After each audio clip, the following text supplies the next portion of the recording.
Öksüren deniz.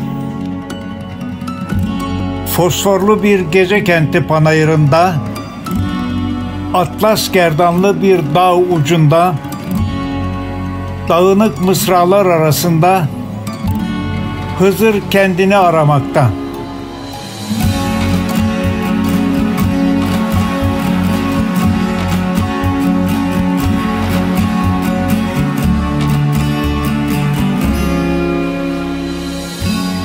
Güneşten süzülmüş bal damlası üzüm denkleri, altın damlası çocuklar, şaha kalkmış gümüş kanatlı atlar. İyi damıtılmış bir incir şarabı, sırılsıklam söğüt, seherde kısa bir gece yürüyüşüyle İncil sayfaları arasından seçilen süt,